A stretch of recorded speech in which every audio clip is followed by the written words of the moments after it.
Just waiting for the boat to pump up, or tadpole to pump up. Got my oar here, or my paddle here, sorry.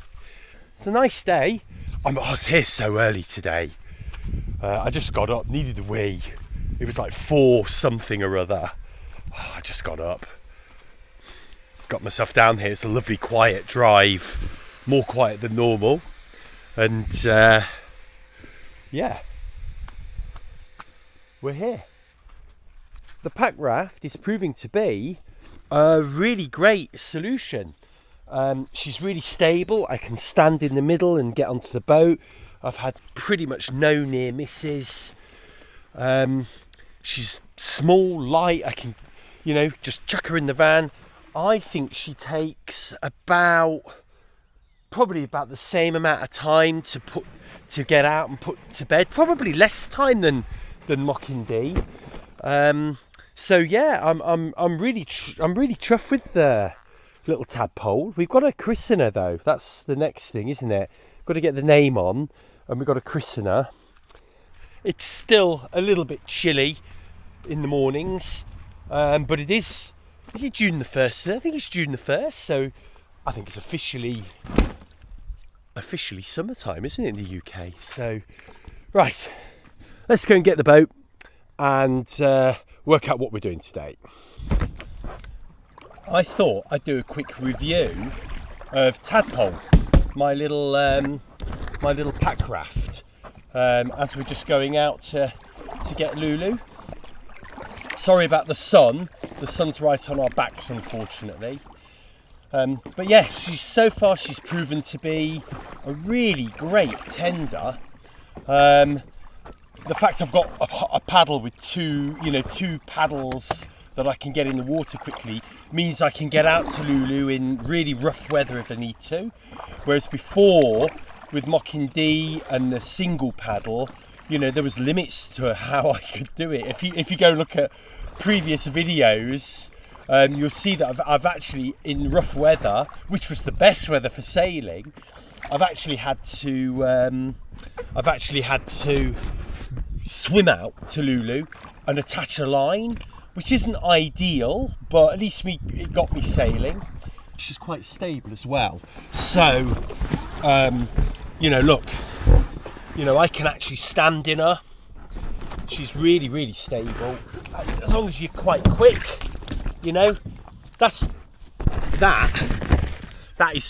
that is way more stable than my Miratiggy, put it that way. So, yeah, I'm pretty chuffed with her, and I'm really chuffed with her. She's brilliant. So, long live Tadpole. Just taking off the bird scarers, which look like they have worked today. I'm really chuffed. I think I actually need to get a little bit more of this metallic ribbon down the bottom there, just to make sure, but this line being there has definitely helped. So we've got pretty much no bird action today, so yeah, I'm hoping that means we've hopefully solved the problem, certainly for now anyway. It's one of those days we've got loads of little things to do, and you could very easily just end up doing nothing, so or not getting through the job. So we need to plough on today. First thing I've noticed is this little repair I did on this lacing hook just hasn't worked. The Sikaflex just hasn't worked. It's stuck really well to the Sikaflex has stuck really well to the fiberglass, but I didn't realise it was so rubbery. I'm just looking at which bolts we're going to use for these. I could screw them in and they probably work quite well, but I think if we can get bolts in, they're probably better to have a bolt in. So I'm looking at these. All my bolts are M4, and the M4 is perfect for these. And that's a 16mm long one. Maybe a little bit short, but by the time we've got a bit of butyl tape on there. So let's put, I've got some 20mm, which is the next size up. I'll put that one in the other side. So I think we try with the 16mm if we've got enough. Oh, no, I don't think we have we? Because we're going to need 4mm, bit of butyl tape. Yeah, and a washer. So I think we'll go with the 20mm, and then, you know, hopefully they won't get in the way too much. Although I very rarely stack stuff, you know, right up to the ceiling of the transom locker. So you can see where the glue was before, and you can very easily see where the holes need to be. And this one we could actually just drill straight through. One thing though I wanted to just check was how, let's just see. Now this has had, you know, so like a week or two now to cure, just to see actually how strong they are. That might be okay, mightn't it, that one?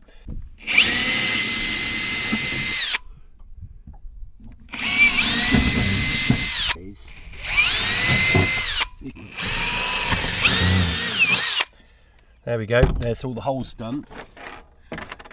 Been cleaning these up with the glue, and I think actually the glue has a hard time sticking to this. It's very rubbery sort of plastic, you know. This is it PVC pipe maybe? So I think that's the problem here more than anything else.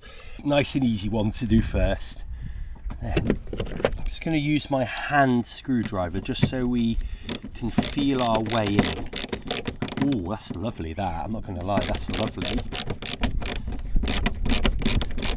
As you feel the thread go through, what we would like to have is make this kind of lock tight, but I don't know if it will.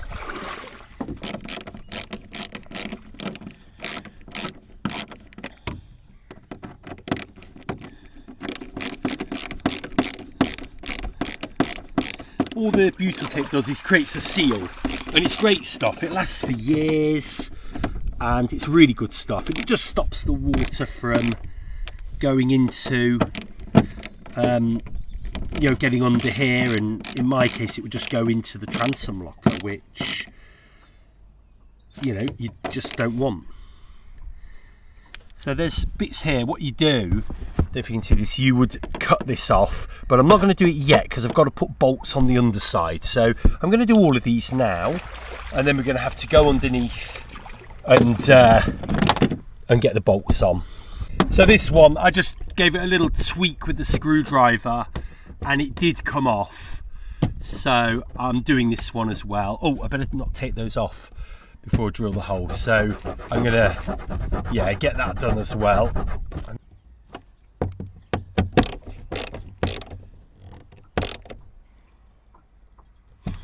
There we go.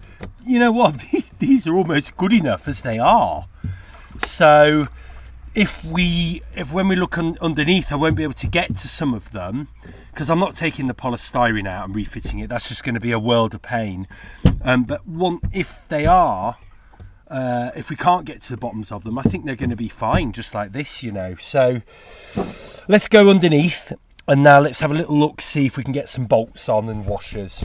So you may be able to see in here, not only you can see the polystyrene, so these bolts are all above that polystyrene. Not only that, but I've got the blooming battery box as well, haven't I? I did manage to get up, but that polystyrene isn't going anywhere. I'm just going to damage the bag that it's in if I try and remove it. So, plan B, we've got plan B and a plan C. Plan B would be leave them like this. I mean, they're pretty good. They are pretty good. Or replace those sort of threaded bolts with a better screw. But do you know what? If these bolts are okay, it's probably better to leave the bolts, and then once the bolts start to fail, we can then put a slightly bigger screw through them. Yeah, they are quite tight, those bolts, and this doesn't have to hold the whole weight of the 12-litre fuel tank. It just got to keep it in place. So, and to be honest with you, the fuel tank was here and half of these fell off when we were on the sea last time. So I'm pretty sure these are going to be fine. So last job is just to kind of just cut the excess away of this. There we go. So that's that job done, hopefully. like everything in the boat world, you're normally never quite finished. You know, something will fail. If it's going to fail, it will fail, and you have to redo things. So, you know, but for the time being, this should be good enough for now. Or whatever you might want to call it. Now, at the moment, I've got it so one end of this string is all the way down here, and you can sort of pull it down to do what you need to do. So here's the flags, but there's the end of the string. See, and if you pull this down a little bit too much, or when the anchor ball's on it, it might shoot down, and this string might fly right up to the top. And then the only way of getting to that is actually, if you look up there, the only way of getting to that is to lower the mast. You can't even climb, you know, you can't even traverse the mast on this boat. I think you'd tip it over. So what I think I'd like to do is actually get this looped like I think I had it before. So I think the better idea is to just join this here and to just have it as a bit of a loop. It's just a case of tweaking it and doing it little by little. There we go. So we've got, actually that's brilliant now. So now what we'll do, that knot, we'll make sure that knot's up there. So as we, oh, that's interesting that knot is there. So it's, yeah, that would stop things falling, wouldn't it? So now look, you can see we've got like more of a continuous loop, which is brilliant because it can alter the height there. And when we want to bring this down, all we've got to do is pull on one side now. So ideally we don't want the cleat here as well, do we? We just want two loops. See that at the top it's just a hook, a loop really, or an eye. And then to bring this down, there we go, we just do this, look. And here's the flags. Gosh, these flags have seen better days, haven't they? Only cheap.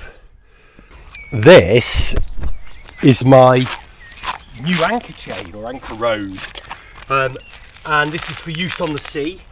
You know, it's properly sized. It's got a bit beefier chain on it. I think I'm out of shot there.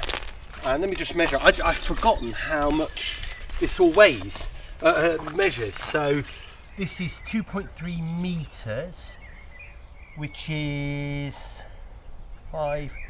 6 foot, just over 6 foot of chain. That is 5mm chain, isn't it? By the looks of it, was it more? No, it's more like 7 or 8mm chain. So it's chunky. And then what I'm going to do, I'm just going to measure how much line I've got here.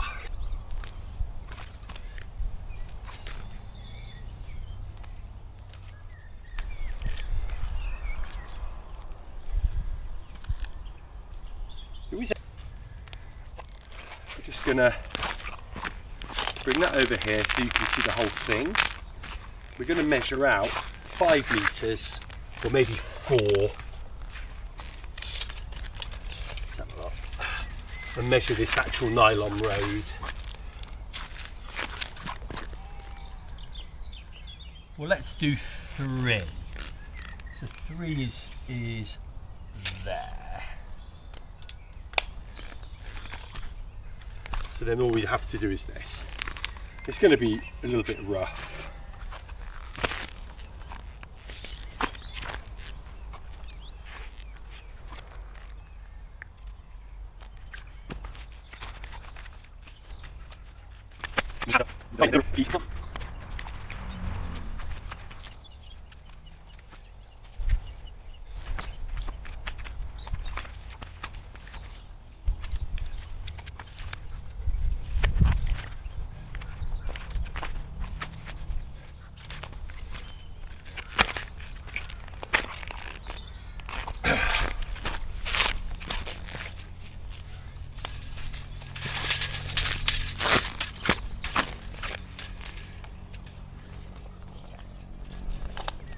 Okay, let's count these. So we've got 1, 2, 3, 4, 5, 6, 7, 8, 9, 10 times 3 is 30 plus 1 meter. We've got 31 plus another 2 and a bit. So we've got 31, 32, 33. So we've got about 33 meters of line and chain here. So that's more than enough for seagoing. At the moment, the chain I've got, the anchor chain and rode I've got that I use on Lulu is more than enough. And I've been testing out the Danforth anchor on Lulu as well, and it works brilliantly here. So, but the Bruce anchor also works really well here. So there's hardly a reason to have both on the boat. So what I might do is stow this back, take this home, take the Danforth home today, and just leave the Bruce anchor ready to go for little trips on the boat. Just make sure not to forget my Danforth when we go on the sea. So there's 3 things that I want to make for the boat that are made out of fabric. The first one is probably the easiest one, and that is a sunshade.